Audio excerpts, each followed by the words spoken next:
Buenas. Bueno, resulta que se quedaron algunas cosas un poco pendientes de hablar en la primera temporada de La Higuera y enlazan muy bien con la segunda temporada que estamos preparando, así que hemos dicho, venga, pues vamos a hacer esta temporada y media cortita y explicar algunas cosas. Y yo siempre digo que La Higuera no es algo que hago, sino que es algo que me pasa y hablo desde lo que yo voy aprendiendo también y de lo que yo voy descubriendo. Y últimamente me he dado cuenta de una cosa. No sé si conocéis la ley de Godwin, que es ese enunciado que dice, lo leo: a medida que una discusión en línea se alarga, la probabilidad de que aparezca una comparación en la que se mencione a Hitler o a los nazis tiende a 1. Y yo creo que existe una ley de Godwin evangélica en la que a medida que la discusión se alarga, la probabilidad de que alguno de las dos partes acabe llamando fariseo al otro tiende a 1. Es como, no se te puede llamar nada peor que nazi, no se te puede llamar nada peor que Hitler, ¿no? Desde nuestra perspectiva cultural y nuestro momento histórico, ¿no? Y desde el campo cristiano, evangélico, pues no se te puede llamar nada peor que fariseo, ¿no? Ayer buscaba información sobre esto y todo el mundo coincide en que fariseo se ha acabado convirtiendo en un insulto, precisamente porque los evangelios les tratan como los malos de la película. A ver, y es que en cierto modo se lo merecen. A ver, la mitad de los evangelios, la gran parte del argumento de los evangelios es sí, el ministerio de Jesús, pero es también Jesús enfrentándose a los fariseos, porque había muchas otras facciones en aquel momento, pero al resto de facciones Jesús les daba igual. En algún momento Jesús habla con saduceos, con celotes, incluso cabe suponer que en algún momento se cruzó con los esenios o algunas otras sectas del momento. Jesús habla con los publicanos, que era la forma de llamar a los que estaban a favor del gobierno romano. Y bueno, lo de los esenios es algo, es que de repente se ha quedado ahí como diciendo los esenios. Probablemente se juntó con los esenios. El hecho de que no aparezcan los esenios en los evangelios es porque nosotros le damos mucha más importancia de la que tuvo en su época. Probablemente muchos de los escritores del Nuevo Testamento no sabían ni quiénes eran los esenios, porque eran muy raros. Pero nosotros tenemos mucha información sobre ellos, así que tenemos esa pequeña distorsión. Esto es un inciso, sigo adelante. Pero Jesús se pasa la vida huyendo de los fariseos, hablando con ellos, pero sin intentar convencerlos, lo cual es en sí bastante interesante, ¿no? Pero ¿por qué tiene esta lucha constante con los fariseos? Los fariseos eran los que tenían la moral más alta, los que se consideraban a sí mismos los mejores judíos de todos, los más puros y los más santos. No solamente eso, sino que, de hecho, de todas estas facciones del judaísmo de la época, había unas que tenían un cariz más político, otras un cariz más religioso, y el judaísmo actual es herencia de este fariseísmo. Pero no del fariseísmo malo como insulto, sino del buen fariseísmo, si cabe la idea, ¿no? Tenían unas características propias, y eran que los fariseos ya no estaban tan obsesionados por ejemplo, hacer los sacrificios en el templo. Entonces, cuando cayó el templo de Jerusalén, pues claro, los judíos empezaron a utilizar esta forma de entender la ley de los fariseos, que estaban más centrados en ir a la sinagoga y estudiar los textos que no cumplir con los ritos sacrificiales, por así decirlo. Es una forma muy rápida y un poco desastrosa de entender el tema, pero solamente quería poner en contexto. Es decir, que realmente los fariseos tenían una función en aquel momento, porque había una pequeña lucha de poder. Por un lado estaba el Imperio Romano, que era el paraguas político de gobierno bajo el que estaban todos, pero debajo de él había ciertas cuotas de poder que tenían que repartirse en la sociedad, ¿no? Había otra clase de gobierno y los fariseos eran una de las facciones que querían tener ese control, esa parte de poder social y político y religioso, porque todo viene unido, todo es lo mismo. Hay una forma de entender eso que a mí me gusta mucho, que es quién tiene el control de la narrativa, quién cuenta cuáles son los problemas, quién cuenta cuáles son las soluciones, quién cuenta quién tiene la culpa, quiénes son las víctimas, quiénes son los culpables. Quien hace todo eso es quien tiene el control de la narrativa. Y en este momento eran los fariseos los que estaban teniendo mucho éxito teniendo el control de la narrativa. Pero entonces llega Jesús y cambia la narrativa. Y hay mucha gente que le parece muy interesante lo que él dice, entonces pues se va a convertir en su enemigo público número uno. Y no es de extrañar que al final se lo cargaran. Es decir, visto cómo estaba el tema en aquel entonces y visto cómo nos comportamos los seres humanos de forma habitual, lo más normal es quererte quitar de en medio a aquel que está cuestionando tus cortijos, tus pequeños feudos, tus cuotitas de poder. Eso ha pasado siempre, pasó con Jesús, no es nada raro. Al fin y al cabo, él vino a ser el mejor de los humanos y a vivir todas las tentaciones y todas las pruebas y todos los problemas que vivimos nosotros, y este es un gran problema, siempre, en cualquier cultura y en cualquier sociedad. Pero bueno, estoy en el capítulo 5 de Juan. Me estoy dando cuenta de que Jesús lleva un buen rato peleándose con los fariseos, por una cosa, por otra, porque vienen y le dicen, bueno. Y entonces llega el versículo 39 y Jesús les dice algo como para terminar la conversación, y la conversación se termina aquí. Y lo que le dice Jesús a los fariseos es lo que me ha hecho entender que en el fondo realmente tiene sentido utilizar la palabra fariseo en este sentido como algo, como un insulto. Sé que no debería insultar a la gente, pero entiendo por qué se ha convertido en un insulto.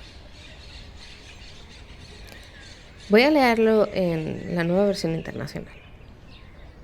Les dice Jesús: estudiáis con diligencia las Escrituras porque pensáis hallar en ellas la vida eterna, y son ellas las que dan testimonio en mi favor. Sin embargo, no queréis venir a mí para tener esa vida. La gloria humana no la acepto, pero a vosotros os conozco y sé que no amáis realmente a Dios. Yo he venido en nombre de mi Padre y no me aceptáis, pero si otro viniera por su propia cuenta, a ese sí lo aceptaríais. ¿Cómo va a ser posible que creáis vosotros si buscáis la gloria los unos de los otros, pero no buscáis la gloria que viene del Dios único? Pero no penséis que yo voy a acusaros delante del Padre. Quien os va a acusar es Moisés, en quien tenéis puesta vuestra esperanza. Si creyerais a Moisés, me creeríais a mí, porque de mí escribió él. Pero si no creéis lo que él escribió, ¿cómo vais a creer mis palabras? Y quizás si vosotros estáis escuchando esto o lo habéis podido buscar en vuestras Biblias y leerlo, de repente a lo mejor os está pasando como a mí me pasó en su momento, de decir, a mí me suena muchísimo esto. Me suena muchísimo esta actitud de la que les está acusando Jesús a los fariseos. Yo la conozco, yo la he vivido, yo la he sufrido. ¿De qué está acusando Jesús a los fariseos? Estudiáis con diligencia las Escrituras. Sí, conozco a mucha gente que hace eso, que se obsesiona por estudiar hasta el más mínimo detalle la Biblia, porque pensáis hallar en ellas la vida eterna. Están obsesionados con la salvación, con el más allá, con evadirse del infierno, del que hablaremos un poquito más adelante en otro podcast. Y sin embargo no se dan cuenta de que si tú vas a leer la Biblia, si tú quieres buscar la vida eterna en la Biblia, tienes que acudir a Jesús. Se quedan como hacían los fariseos, con todas las normas, todas las reglas, todo lo que hay que hacer, pero el corazón de este evangelio, el corazón de esta revelación, que es Jesús es el Hijo de Dios y Él es la puerta, Él es el camino, la verdad y la vida, no, esa parte no es tan importante de repente. Y muchos nos quedamos mirando a esta clase de cristianos, entre comillas, con estupefacción y sin comprender cómo es posible que estén en el primer banco de la iglesia, por así decirlo, no sean capaces de ver a Dios. Pero claro, pensándolo dices, es como cuando estás en la primera fila de asientos del cine y te resulta muy difícil ver la película. Creo que es muy parecido. Estás tan cerca que es el sitio en el que tú nunca te vas a plantear que desde ahí no puedes entender bien. Desde ahí tú nunca te vas a plantear que realmente te estás equivocando.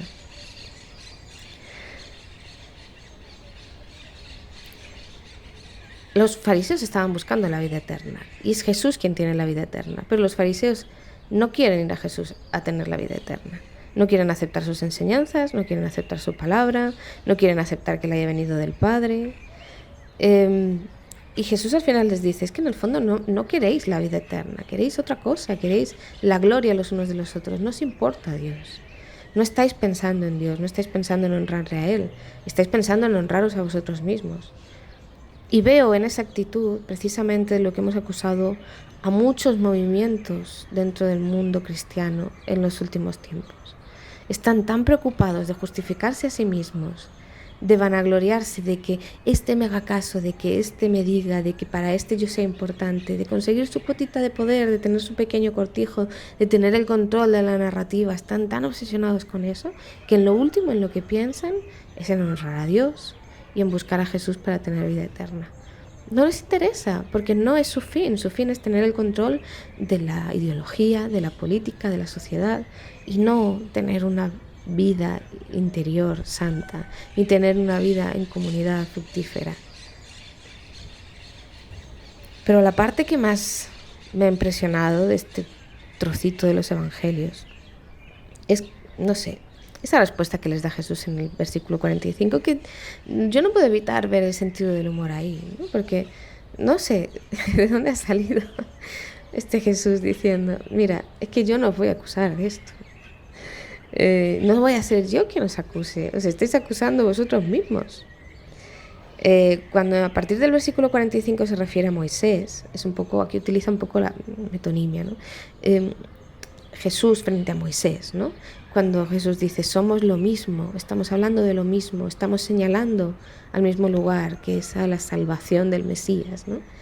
Pero cuando se refiere a Moisés, es una forma de hablar de la Biblia que para entonces era el Antiguo Testamento, la Biblia hebrea, pero yo creo que hoy en día tiene mucho sentido si lo ampliamos al resto de la Biblia cristiana, porque es exactamente lo mismo. Lo que hacían los fariseos, poniendo su esperanza en la Biblia y negándose a admitir que la propia Biblia les estaba señalando a Jesús, es lo mismo que hacen los fariseos modernos, que se tienen puesta toda su esperanza en la Biblia, casi como fuera la cuarta persona de la Trinidad.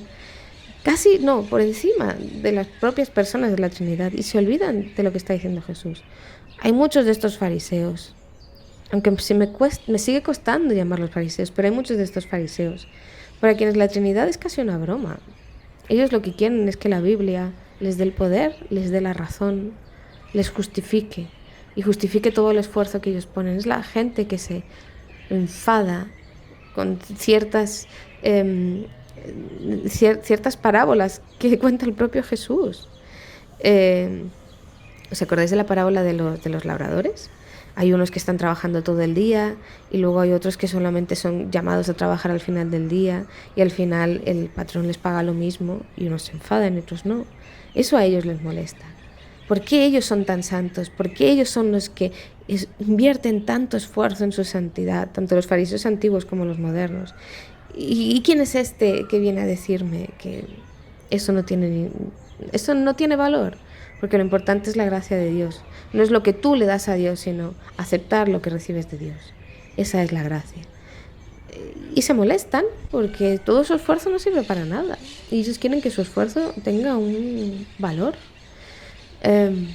Y en el fondo reciben el mismo mensaje que recibieron entonces los fariseos. Y muchos nos damos cuenta de que ese es el problema. Hay mucha gente que está huyendo de estos entornos evangélicos.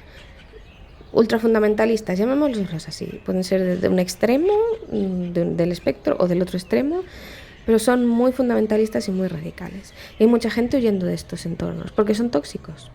Pero la gente que huye de estos entornos casi siempre se da cuenta de que lo que tiene que rechazar es su forma, las enseñanzas, pero no pueden rechazar a Jesús. Si realmente han conocido a Jesús, se dan cuenta de que no pueden seguir en esos entornos ni en esas iglesias, porque esas iglesias les pasa como en este pasaje con los fariseos.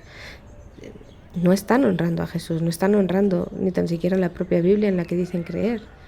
Y es una especie como de paradoja que nos causa mucha desazón. ¿Cómo es posible que nos prediquen el Evangelio en un entorno súper tóxico, con unas enseñanzas malísimas, que seamos capaces de reconocer que esas enseñanzas son malas, pero que sigamos creyendo en ese Evangelio que nos han transmitido? Esto no sirve para justificar los entornos tóxicos, sino para entender el verdadero poder que tiene el Espíritu Santo en su iglesia y en el control de su iglesia, y para entender que la verdadera cabeza de la iglesia es Cristo. Esto quizás sea otro tema, pero es un poco paradójico, ¿no? Si se supone que te han enseñado a ser cristiano en un entorno malo, si dejas de creer en la iglesia deberías dejar de creer en Dios. Y hay gente a la que le pasa, pero hay otra gente a la que no le pasa. Y en realidad lo que quieren es conocer mejor a este Jesús del que se han enamorado y conocer mejor este amor de Dios que les convence y les llama constantemente. Pero para poder hacer eso tienen que salir de esos entornos de iglesia tóxicos. Es una paradoja muy grande. Yo no la entendía hasta que vi este texto. Realmente lo que está pasando en una parte del mundo evangélico es lo mismo que ya les había pasado a los fariseos. Es lo mismo que les estaba diciendo Jesús entonces. No hay una gran diferencia en cuanto a ideología, en cuanto a formas de actuar. Y en el fondo sigue habiendo lo mismo, ¿no? Hay gente que echaría a Jesús de la iglesia si llegara hoy en día. Les echaría porque sería demasiado molesto. Somos muy conscientes de que eso es así y de que los que se comprometen a ser verdaderos discípulos de Jesús se encuentran con el rechazo de una gran parte de las élites religiosas cristianas. Es una paradoja, sí, pero espero que entendáis junto conmigo que tiene su explicación en este pasaje de Juan.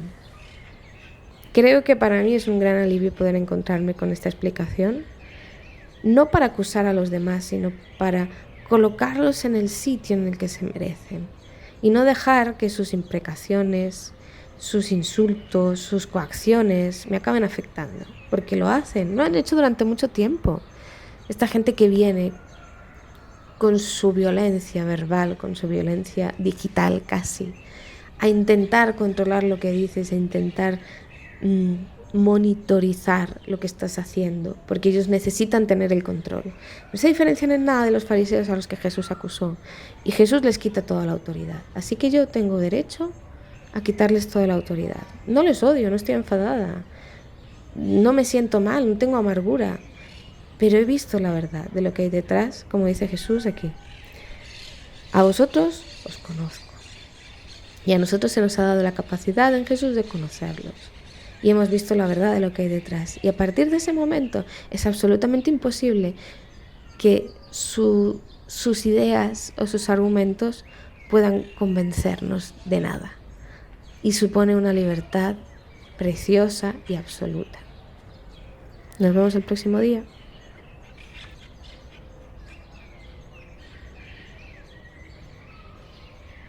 Si os gusta este podcast podéis invitarme a un libro o a un café para que pueda seguir haciéndolo. Os dejo el enlace para mi página de Buy Me a Coffee en la descripción. También sería genial si podéis compartirlo o dejar un comentario o una reseña para que así pueda alcanzar a más gente y más gente pueda llegar a este rinconcito tranquilo bajo la higuera y podamos seguir hablando de las cosas de la vida y de la espiritualidad con esta alegría y esta naturalidad y este poquito de inconsciencia que nos hace bastante felices. Muchas gracias.